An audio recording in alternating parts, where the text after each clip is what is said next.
Hello everyone, इस video में हम अभाज्य गुणनखंड विधि से एलसीएम व एचसीएफ निकालना सीखेंगे। इससे पहले की वीडियो में हमने भाग विधि से एलसीएम और एचसीएफ निकालना सीखा है। अगर आपने वो वीडियो नहीं देखा है तो उसको पहले जरूर देख लीजिए। तो हम शुरुआत करते हैं दोस्तों फर्स्ट क्वेश्चन से।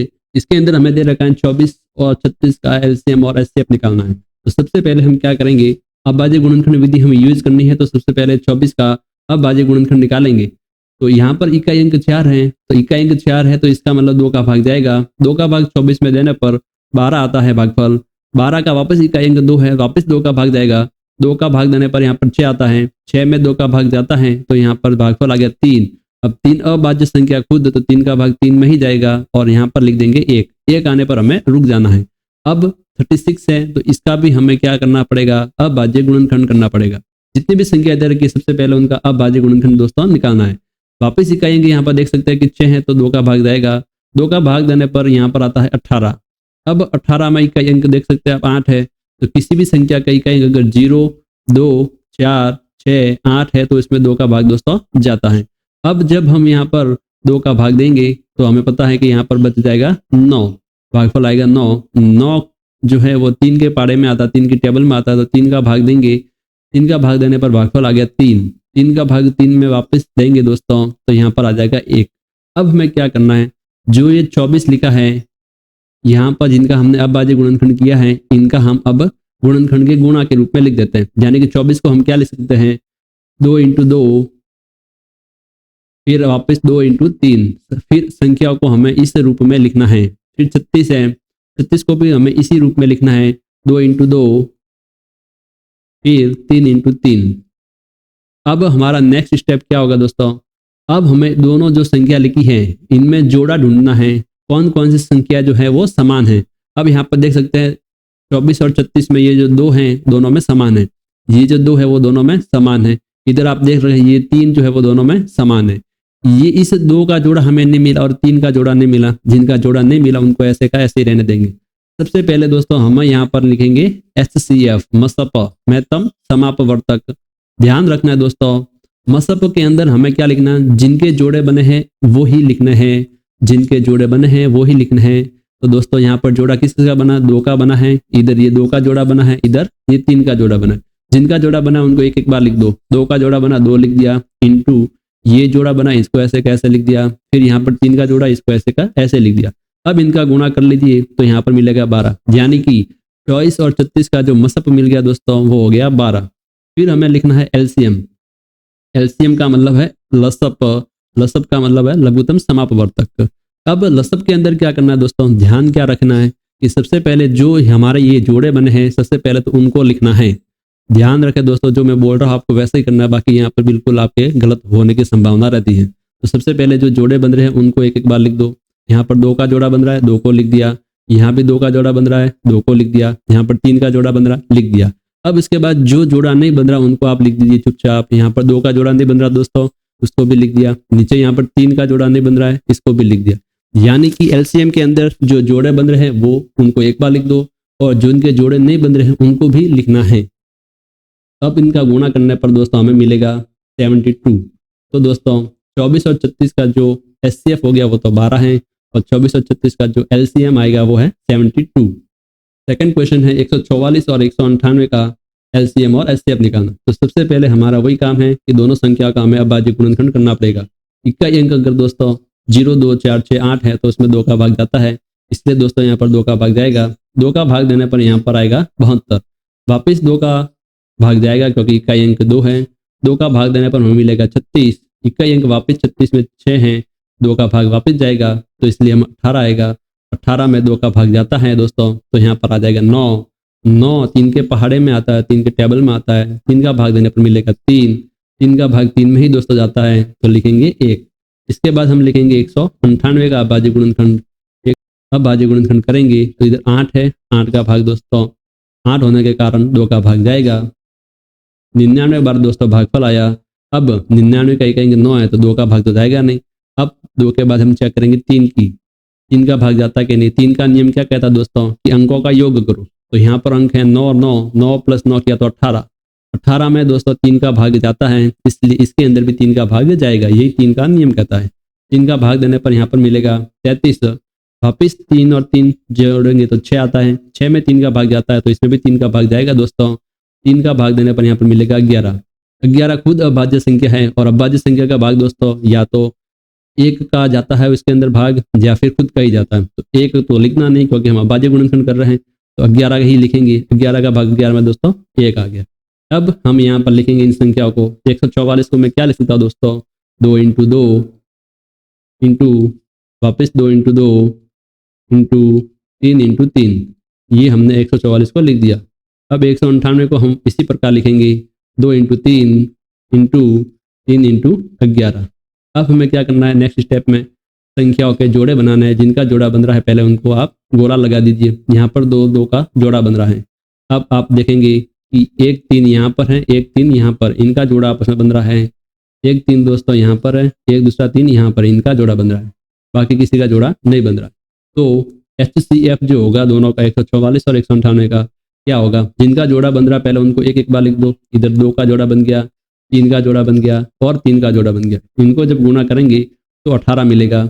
और एलसीएम क्या आएगा, पहले तो जो जोड़ा बना है दोस्तों उनको आप लिख दीजिए, उनको लिखेंगे।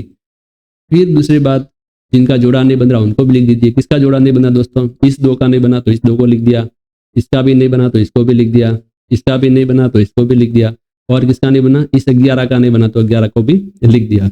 अब गुणा करेंगे, 2 into 3 6, 6 into 3 18, 18 into 2 36, 36 into 2 72, 72 into 2 144, 44 into 11 करने पर हमें मिलता है 1584। इस प्रकार इनका एचसीएफ तो आ गया 18 और एलसीएम आ गया 1584। 12, 21 और 15 का हमें एलसीएम और एचसीएफ निकालना। तो सबसे पहले तो हमारा वही काम है, इनका क्या करेंगे, अभाज्य गुणनखंड।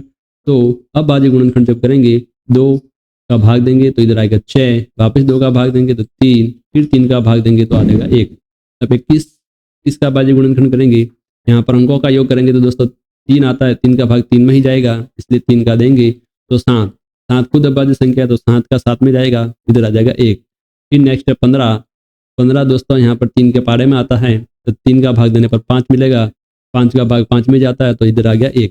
अब संख्या को हम गुणनखंड में लिख देते हैं। 12 को मैं लिखूंगा दोस्तों 2 इंटू 2 इंटू 3, और 21 को हम लिख सकते हैं दोस्तों 3 इंटू 7, और 15 को हम लिख सकते हैं 3 इंटू 5। अब हमें क्या करना है, जोड़े ढूंढने हैं दोस्तों। अब यहाँ पर आप ध्यान से देखें तो तीनों के अंदर 3 संख्या है तो तीनों के अंदर हमें जोड़ा ढूंढना है। 2 अगर संख्या होती तो 2 संख्याओं में जोड़ा ढूंढते। एचसीएफ तो क्या होता है, जो जोड़ा बन रहा है उनको एक बार लिख दो। एचसीएफ यहाँ पर हो गया दोस्तों 3, क्योंकि केवल 3 का जोड़ा बन रहा है। अब एलसीएम में क्या लिखेंगे, पहले तो जो जोड़ा बन रहा है उनको एक बार लिख दो, तो 3 को तो हमने एक बार लिख दिया। अब जोड़ा किसका नहीं बन रहा उनको लिख दो, यहाँ पर 2, वापस 2, फिर इधर दोस्तों 7, फिर इधर बच गया 5। इन सबको हमने लिख दिया। इन सब का गुणा करने पर हमें मिलता दोस्तों 420, यानी कि 12, 21 और 15 का जो एचसीएफ है वो तो 3 है और उनका जो एलसीएम है वो है दोस्तों 420। लेकिन दोस्तों एक मैं यहाँ पर बात बताना चाहता हूँ, अगर 2 से ज़्यादा संख्या है, जैसे 3 संख्या हमें दे रखी है या फिर 4 संख्या है, हमें उनका एचसीएफ और एलसीएम निकालना है, तो ये विधि यूज नहीं करनी चाहिए जोड़ा बनाने वाली। ऐसा क्यों बता रहा हूँ, अभी आपको नेक्स्ट क्वेश्चन में समझ में आ जाएगा। जैसे यहाँ पर दोस्तों संख्या 4 है, चारों संख्याओं का पहले हमें अभाज्य गुणनखंड निकालना पड़ेगा। 10 का पहले निकालेंगे, 2 का भाग देने पर आता है 5, 5 का भाग 5 में जाएगा तो इधर बचेगा 1। फिर नेक्स्ट संख्या 15 है, 15 में दोस्तों 3 का भाग देंगे, 5 आएगा, 5 का भाग 5 में दिया तो 1। फिर 18 है, 18 का अभाज्य गुणनखंड करेंगे तो 3 का भाग 2 6, 2 का 2, 3 का भाग देने पर यहाँ पर 6 लिखा। अब वापिस 3 का देना तो 3 का देने पर 2 मिलेगा, इधर 2 का भाग 2 में एक बार। फिर दोस्तों यहाँ पर आता है 40, 40 में 2 का भाग जाता है, 2 का भाग देने पर 20, वापिस 2 का भाग जाता है तो 10, वापिस 2 का भाग देंगे तो 5, वापिस 5 का भाग देने पर यहाँ पर मिलेगा 1। अब हम क्या लिखेंगे, देखिए दोस्तों 10 को हमने लिखा 2 इंटू 5, 15 को हमने लिखा 3 इंटू 5, 18 को हमने लिखा 3 इंटू 3 इंटू 2, 40 को हमने लिखा 2 इंटू 2 इंटू 2 इंटू 5। अब यहाँ पर अगर आप ढूंढे कि जोड़ा किसका बन रहा है किसका नहीं, तो यहाँ पर आप 2 अगर देखोगे, 2 अगर इधर है लेकिन इधर तो नहीं है, तो 2 का जोड़ा तो बना ही नहीं। चारों संख्या में जोड़ा बनना चाहिए दोस्तों। अब 5 को देखोगे तो 5 इधर है लेकिन इधर नहीं है, 5 का जोड़ा भी नहीं बन रहा। यानी कि ऐसी कोई संख्या नहीं है जो चारों में आपको मिले जिनका जोड़ा बने, तो कोई संख्या नहीं है तो HCF तो क्या आ गया दोस्तों, 1 आ गया। 0 तो नहीं बोल सकते क्योंकि कोई संख्या दे रखी तो उनका कुछ न कुछ तो HCF वाला सब तो हो गई। तो यहाँ पर गुणा में आप 1 ऐसे मान सकते हैं। तो 1 तो दोस्तों सब में ऐसे गुणा है, मन में मान सकते हैं आप। तो 1 तो कॉमन जरूर है सबके अंदर, इसलिए हम क्या लिखेंगे कि मतलब तो आ गया 1, HCF आ गया 1। अब LCM अगर निकालना चाहे तो आप क्या बोलोगे, सर अब जोड़ा नहीं है तो जोड़ा होता उनको तो एक बार लिखते, जो नहीं है उनको फिर सबको लिख दो। तो हम क्या लिखते हैं ऐसे 2 × 5, फिर इधर 3 × 5, फिर दोस्तों यहाँ पर आते हैं 3 × 3 × 2, फिर यहाँ पर आते हैं 2 × 2 × 2 × 5। तो दोस्तों अगर हम ऐसा करते तो दोस्तों ये सरासर गलत हो जाता। एलसीएम यहाँ पर बिल्कुल ये नहीं आ पाता। तो यहाँ पर हमें कौन सी विधि से करना चाहिए, जब ऐसे बड़ी से बड़ी संख्या है, 3 संख्या दे रखी हो, 4 संख्या दे रखी, तो हमें कौन सी विधि यूज करनी चाहिए। तो दोस्तों देखिए, सबसे पहले आपको जो संख्या दे रखी है उनका अभाज्य गुणनखंड तो करना ही है, उनको घातों में लिखना है। जैसे यहाँ पर 2 कितनी बार आया है, 2 तो एक बार ही है, तो 2 को हम ऐसे लिख सकते हैं 1। 5 कितनी बार है इसमें, 5 एक बार है, तो 1 ऐसे लिख सकते हैं। यहाँ पर 3 कितनी बार है दोस्तों, 1 है तो एक बार लिख दिया। 5 कितनी बार है, एक बार, तो एक बार लिख दिया। अब यहाँ पर देखिए 3 कितनी बार है, 2 बार, तो 3 को ऊपर 2 लिख दिया। 2 कितनी बार है, एक बार है, तो 2 की घात 1 लिख दी। अब इधर 2 देख सकते हैं आप कितनी बार है, 3 बार, 2 की घात 3 लिखेंगे। 5 कितनी बार है, तो 5 की घात 1 होगी। तो ऐसे दोस्तों घातों में लिखना। अब जो स्टैंडर्ड जो परिभाषा होती है इनकी कि एचसीएफ क्या होता है, एलसीएम क्या होता है। तो एचसीएफ में दोस्तों हमेशा ध्यान रखना है, आपको सभी छोटी घातों को लेना है। ध्यान रखना है सभी छोटी घातों को, सभी छोटी घातों को ही हमें लेना है। और एलसीएम में क्या होता है, सभी बड़ी घातों को लेना है। इतना ध्यान रखना। याद नहीं हो तो दोस्तों आप याद कर सकते हैं एल, एल का मतलब लार्ज, लार्ज का मतलब बड़ी, इसलिए याद रखना बड़ी घातों को लेना है। यहाँ पर जैसे 2 है, अब सभी के अंदर आपको जो भी संख्या दे रही है, चारों के अंदर आपको देखना है 2 की घात, जो सबसे जो छोटी 2 की घात होगी वो हमें यहाँ पर लिखना है। आप देखेंगे 2 की घात 1 यहाँ भी है, 2 की घात यहाँ पर 3 है। यहाँ पर दोस्तों कोई भी 2 की घात नहीं दे रखी तो आप ऐसा लिख सकते हैं 2 की घात 0। क्यों, क्योंकि 2 की घात 0 का मतलब दोस्तों होता है 1, और 1 की जगह हम ऐसा लिख सकते हैं। तो दोस्तों सबसे छोटी घात आपको कौन सी दिख रही है, हम कहेंगे 2 की घात 0। 2 की घात 0 सबसे छोटी है। अब और कौन सा गुणनखंड है दोस्तों, तो 5 है। तो 5 को पकड़ो और सभी संख्या में देखो 5 की सबसे छोटी घात कौन सी है, तो यहाँ पर 5 की घात 1 है, यहाँ पर 5 की घात 1 है, यहाँ पर कोई 5 नहीं है, तो ऐसा मान सकते हैं कि 5 की घात 0 यहाँ पर छुपा हुआ है, यहाँ पर 5 की घात 1 है, तो छोटी जो है वो 5 की घात 0 है। अब आगे बढ़ते हैं। 3 दिख रहा है आपको दोस्तों, जो भी गुणा में लिखे संख्या है उनकी घातों को आपको देखना दोस्तों। 3 लिखा है तो इधर तो 3 की घात नहीं है दोस्तों, तो आप मान सकते हैं इधर 3 की घात 0 है, यहाँ पर 3 की घात 1, 3 की घात 2, तो यहाँ भी 3 की घात कुछ नहीं, तो 3 की घात 0 मान लो। तो सभी के अंदर देखा तो छोटी घात कौन सी है 3 की, तो 3 की घात 0 सबसे छोटी है। अब दोस्तों मैंने बताया इसका मतलब 1 होता है, इसका मतलब भी 1, इसका मतलब भी 1, 1 × 1 × 1 होता है 1। तो लसब तो सॉरी एचसीएफ तो दोस्तों आ गया 1। अब एलसीएम क्या है, बड़ी से बड़ी घात लेनी है। अब दोस्तों देखो, सबसे पहले आपको 2 को देखना है, फिर 3 को देखना है, फिर 5 को देखना है। 2 की सबसे बड़ी घात तो कौन सी है सभी के अंदर, तो आप देखोगे तो 2 की घात यहाँ पर 1 है, 2 की घात दोस्तों यहाँ पर 3 है, तो सबसे बड़ी घात है वो 2 की घात 3 है यहाँ पर। फिर 3 को चेक करते हैं, तो 3 की सबसे बड़ी घात कौन सी है, आप देखोगे 3 की घात 0 इधर है, यहाँ पर 3 की घात 1, यहाँ पर 3 की घात 2, यहाँ पर 3 की घात 0, तो सबसे बड़ी घात जो है वो 3 की घात 2 है। अब 5 को देखते हैं, 5 की सबसे बड़ी घात कौन सी है, तो 5 की घात सबसे बड़ी दोस्तों आपको दिखेगी 5 की घात 1 दिखेगी। अब इनको थोड़ा गुणा करके सॉल्व कर लेते हैं। 2 की घात 3 का मतलब क्या होता है दोस्तों, 2 को 3 बार लिखना, 2 × 2 × 2। 3 की घात 2 का मतलब है 3 को 2 बार लिखना, 3 × 3। 5 की घात 1 का मतलब 5 को 1 बार लिखना। इन सबको गुणा करने पर हमें मिलता है 360। 5वां एग्जाम्पल लेते हैं, 180, 72 और 252। 180 यहाँ पर 3 संख्या लिखी है, वापिस देख सकते हैं आप।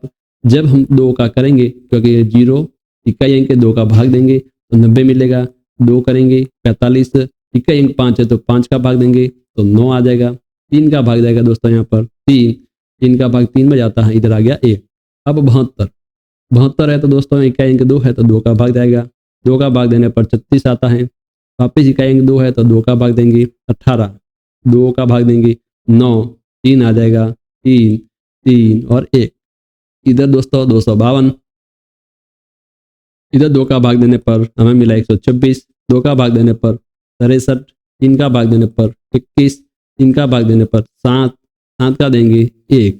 अब 180 को हम क्या लिख सकते हैं, वापस देख सकते हैं आप, 2 × 2, 5 × 3 और फिर × 3। 72 को हम क्या लिखेंगे दोस्तों, 2 इंटू 2, 2 इंटू 3, फिर 3। दोस्तों 52 को क्या लिखेंगे, आप देख सकते हैं 2 इंटू 2, 3 इंटू 3, फिर 7। अब हम क्या करेंगे, वापस घातों वाला अगर करें, क्योंकि 3 संख्या है, ताकि कोई गड़बड़ी की संभावना न रहे। अगर आप ये घात वाला तरीका करते हो तो कभी भी आपके ये सवाल गलत नहीं होगा। 3 संख्या हो, 4 संख्या हो, तो आपको घातों वाला ही करना है दोस्तों। यहाँ पर देख सकते हैं आप 2 की घात कितनी लिखेंगे दोस्तों, 2 लिखेंगे। 5 कितनी बार है, 1 बार, तो 5 लिख दिया 1 बार ही। 3 कितनी बार है, 2 बार, 3 की घात 2। इधर 2 कितनी बार है दोस्तों, 3 बार। अब 3 कितनी बार है, 2 बार।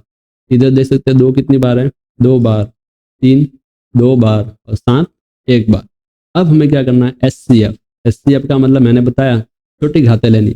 2, 3, 5 और 7, इन सब की हमें घातें चेक करनी है। जो छोटी घात होगी वो यहाँ पर लिख दो, और जो बड़ी घात होगी वो एलसीएम में लिख दो। तो आप देख सकते हो 2 की घात सबसे छोटी कौन सी दिख रही है आपको, 2 की घात इधर 2 है, इधर 2 की घात 3, इधर 2 की घात 2। 2 की घात 2 सबसे छोटी है, और सबसे बड़ी घात कौन सी, 2 की, तो आप लिखते हैं 2 की घात 3 सबसे बड़ी है। दोनों साथ में कर लेते हैं दोस्तों। अब 3 की बारी आई। 3 इधर तो है, इधर भी है, तो 3 की घात इधर 2 है, इधर 3 की घात 2, इधर भी 3 की घात 2, सब में समान है। तो छोटी भी यही है दोस्तों, और बड़ी भी यही है। 3 की घात 2 ही है सबसे छोटी, तो बड़ी भी यही है। अब 5 की चेक करते हैं। 5 की घात इधर 1 है, इधर कोई 5 नहीं है, तो 5 की घात 0 मान लो। इधर कुछ 5 नहीं है, तो 5 की घात दोस्तों यहाँ पर गुणा में से 0 मान लो।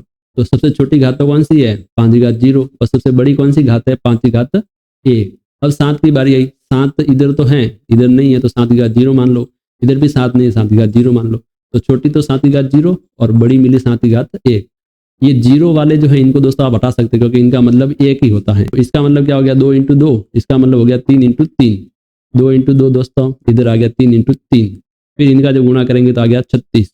इधर करेंगे 2 इंटू 2 इंटू 2, इधर करेंगे 3 इंटू 3, फिर 5 और 7। इनका गुणा करने पर हमें मिला 2520। इस प्रकार इनका एचसीएफ तो आ गया 36, और एलसीएम आ गया 2520। दोस्तों अगर आप जोड़ा बनाने के तरीके से करते तो भी यहाँ पर आंसर आपकी बिल्कुल आ जाएगा।